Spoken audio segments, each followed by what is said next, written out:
परशुराम जयंती पर रविवार को सर्व ब्राह्मण समाज संगठन ने शाम 5 बजे सर्किट हाउस रोड स्थित नए श्री राम मंदिर से भगवान परशुराम की शोभा यात्रा निकाली।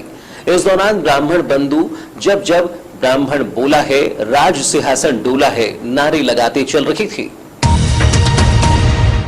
शोभा यात्रा में भगवान परशुराम के स्वरूप को झांकी के साथ ही भगवान श्री राम, माता सीता और भ्राता लक्ष्मण, भगवान शिव की झांकियों के साथ ही अश्व पर सवार भगवान परशुराम और महारानी लक्ष्मीबाई का जीवंत स्वरूप आकर्षण का केंद्र रहा, जिसमें पूरे जिले से बाहर से आए परिजन शामिल थे।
इस दौरान भगवान परशुराम शोभा यात्रा में मध्य प्रदेश गौ संवर्धन बोर्ड के अध्यक्ष, कैबिनेट मंत्री दर्जा प्राप्त स्वामी अखिलेशानंद जी महाराज एवं धर्म सम्राट अनंत विभूति ज्योति पीठ गीता मनीषी पूज्य ब्रह्मचारी निर्विकल्प स्वरूप जी महाराज, पूर्व सांसद नीता पटेरिया, सर्व ब्राह्मण समाज अध्यक्ष राजेश पाठक, महासचिव अजय मिश्रा, सचिव आदित्य पंडित, कोषाध्यक्ष मुकेश तिवारी, नगर अध्यक्ष जॉबी मिश्रा, नगर सचिव निशांत मिश्रा, जिला परशुराम सेना जिलाध्यक्ष दुर्गेश शर्मा, सचिव राजा उत्कर्ष शुक्ला, जिला प्रवक्ता अनुराग झा, अजय मिश्रा, रिकाब मिश्रा, अन्नपूर्णा तिवारी, अभिलाष शुक्ला, अमोल मिश्रा, मोहित दुबे, पंडित राजेश दुबे, मयंक दुबे सहित बड़ी संख्या में विप्रजन मौजूद थे।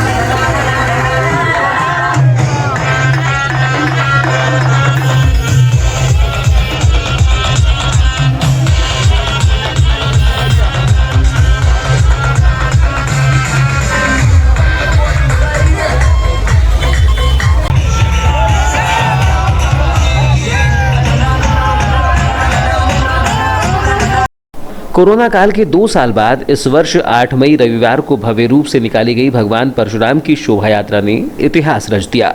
पंडिताचार्य के शंख की ध्वनि और झांकियों के साथ सामाजिक लोगों का उमड़ा जन सैलाब देखते ही बनता था। जय जय परशुराम के जयघोष और साउंड सिस्टम पर भजते गीतों ने माहौल को धर्ममय बना दिया।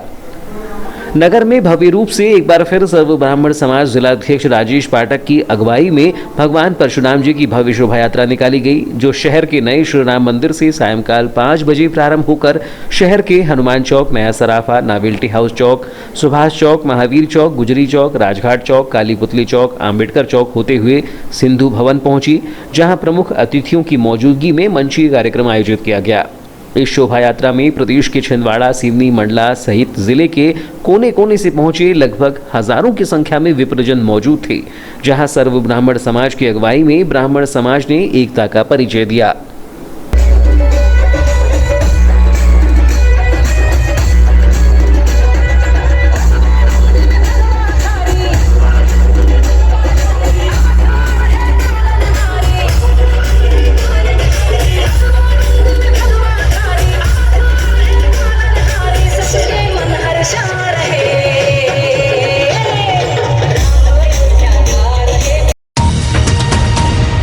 मध्य प्रदेश के महामहिम राज्यपाल मंगू भाई पटेल का आगमन परसवाड़ा की रानी दुर्गावती महाविद्यालय प्रांगण में हुआ, जहां पर महामहिम राज्यपाल का जोरदार स्वागत किया गया। इस अवसर पर पारंपरिक बैगा नृत्य की प्रस्तुति खास आकर्षण का केंद्र रही, जो महामहिम के स्वागत के दौरान प्रस्तुत की गई। वहीं राज्यपाल के आगमन पर प्रोटोकॉल के मुताबिक गार्ड ऑफ ऑनर दिया गया। इस दौरान राज्यपाल मंगू भाई पटेल ने रानी दुर्गावती महाविद्यालय प्रांगण में रानी दुर्गावती की प्रतिमा का अनावरण किया। साथ ही वीरांगना रानी दुर्गावती की प्रतिमा के समक्ष शीश झुकाकर नमन करते हुए जयकारे लगाकर अभिवादन किया।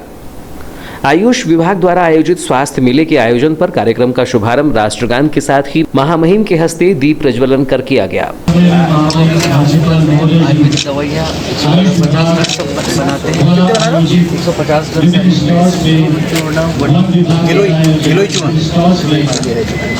चमत्कार भी है सर, ऐसे 150 प्रोडक्ट यहाँ पे। इधर आइए।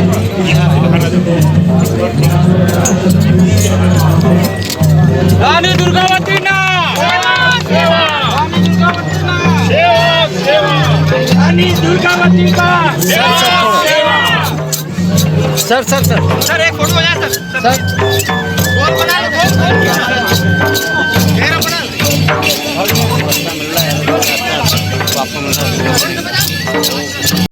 आयोजन के दौरान अपने उद्बोधन में राज्यपाल मंगू भाई पटेल ने सिकल सेल रक्त विकार बीमारी को लेकर विस्तार से जानकारी प्रदान करते हुए कहा कि यह एक रक्त विकार बीमारी है जो आनुवांशिक भी है। उन्होंने बताया कि वे सिकल सेल पर 1990 से काम कर रहे हैं। उपस्थित जनसमूह को संबोधित करते हुए कहा कि भारत सरकार द्वारा प्रदान किए जा रहे येलो कार्ड इकट्ठा करें। सिकल सेल को रोकना है तो यदि लड़का और लड़की दोनों सिकल सेल वाहक हों तो भी कभी शादी न करें, क्योंकि यह एक आनुवांशिक बीमारी है जो उनके माता पिता से बच्चों को हो सकती है। इसलिए जांच करवाने की आवश्यकता है और सिकल सेल जैसी बीमारी को बढ़ने से रोकने की आवश्यकता है। इस दौरान उन्होंने कहा कि ग्रामीण अंचलों में संतुलित आहार की कमी के चलते भी सिकल सेल के वाहकों की संख्या अधिक है, जिसके बारे में जानने की आवश्यकता है और उसे रोकने के प्रयास की जरूरत है। उन्होंने बताया कि सिकल सेल के अलग अलग प्रकार हैं, जिसके चलते कभी कभी सिकल सेल के वाहक को भी पता नहीं चल पाता कि वह इससे पीड़ित है। इसलिए इसकी जांच की आवश्यकता है, तभी बीमारी को बढ़ने से रोका जा सकता है। काम हुए हैं। मेरे अभी जब ने रानी दुर्गावती की बात बोली, बिरसा मुंडा की बात बोली, तात्या मामा की बात बोली, उन्होंने जो आदिवासी के लिए काम किया है और आज भी देखो तो सभी आदिवासी समाज में जाते हैं तो यहाँ पूजा होती है। हम ये आने से पहले दुर्गावती के मूर्ति का अनावरण किया। आदिवासी से ऐसे हुए सभी जो अपने सारा जीवन बिताया। मैं ये आपको कहना चाहता हूँ कि राज्य सरकार की जो बातें यहाँ अपने रामकिशोर तय कार्यक्रम के अनुसार राज्यपाल मंगू भाई पटेल स्वास्थ्य मेले के आयोजन के उपरांत परसवाड़ा अंतर्गत ग्राम लच्छी टोला पहुंचे, जहां पर उन्होंने प्रधानमंत्री आवास के हितग्राहियों से सीधा संवाद किया। इस दौरान ग्राम की महिलाओं ने उनसे संवाद करते हुए बताया कि उन्हें प्रधानमंत्री आवास योजना अंतर्गत आवास मिला है। साथ ही उन्होंने शासन की योजना का लाभ लेते हुए शौचालय का भी निर्माण करवाया है। इस दौरान महामहिम राज्यपाल के द्वारा एक एक कर प्रधानमंत्री आवास के हितग्राहियों से सीधा संवाद किया, जहां पर राज्यपाल से सीधा संवाद कर लोग काफी प्रसन्नचित्त नजर आए। वहीं अपने बीच राज्यपाल को पाकर गांव के लोग भी उत्सुक नजर आए। इस दौरान ग्राम लच्छीटोला में प्रधानमंत्री आवास योजना अंतर्गत लाभान्वित हितग्राही देव सिंह उइके के घर जाकर भोजन ग्रहण किया। राज्यपाल के साथ राज्य मंत्री रामकिशोर कावरे, पिछड़ा वर्ग आयोग के अध्यक्ष गौरीशंकर बिसेन, सांसद ढाल सिंह बिसेन, भाजपा जिलाध्यक्ष रमेश भटेरे सहित अन्य उपस्थित रहे। कार्यक्रम के दौरान सांसद ढाल सिंह बिसेन एवं गौरीशंकर बिसेन ने भी अपने वक्तव्य में उपस्थित जनसमूह को संबोधित किया। इस दौरान मध्य प्रदेश शासन के आयुष एवं जल संसाधन राज्य मंत्री रामकिशोर कावरे ने स्वास्थ्य मेले के आयोजन पर आयुर्वेद के महत्व पर जोर देते हुए इसे अपने दैनिक जीवन में शामिल करने की बात कही। उन्होंने कहा कि आयुर्वेद हमारी सबसे प्राचीन पद्धति है। हालांकि वर्तमान समय में हम इसे कहीं न कहीं भूलते जा रहे थे, किंतु जब से कोरोना आया, आयुर्वेद का फिर से पूरी दुनिया में एक बार फिर उपयोग बढ़ा है, क्योंकि कोरोना काल के दौरान आयुष विभाग के काढ़े से काफी हद तक मदद मिली थी। हम पाश्चात्य पद्धति के चलते कहीं न कहीं हमारी जो प्राचीन पद्धति आयुर्वेद है उसे नज़रअंदाज कर रहे थे, किंतु अब इसे अपनी दिनचर्या में शामिल करने की आवश्यकता है और लोग इसे शामिल कर भी रहे हैं। यह हम सब के लिए ज़रूरी है। इस दौरान राज्य मंत्री कावरे ने अपने संबोधन में महामहिम राज्यपाल के परसवाड़ा की पावन धरा पर पहली बार आगमन पर स्वागत वंदन करते हुए हृदय से आभार व्यक्त किया। महामहिम राज्यपाल के आगमन को लेकर व उनको सुनने लोगों का हुजूम उमड़ पड़ा, जहां पर रानी दुर्गावती महाविद्यालय के प्रांगण में भारी संख्या में महिला पुरुषों की उपस्थिति रही। वहीं सुरक्षा को लेकर प्रशासन द्वारा प्रोटोकॉल के तहत पुख्ता इंतजाम किए गए, जिसके तहत चप्पे चप्पे पर पुलिस बल, हॉक फोर्स के जवान की तैनाती रही। बीते मार्च और अप्रैल माह में ही गर्मी ने इस बार अपने तेवर दिखाने शुरू कर दी थी। हालत ये हो गई है कि दिन रात के तापमान में भी लगातार इजाफा हो रहा है। मई महीने में पारा लगातार बढ़कर नए कीर्तिमान स्थापित करने में जुट गया है। गर्मी से हर कोई परेशान है।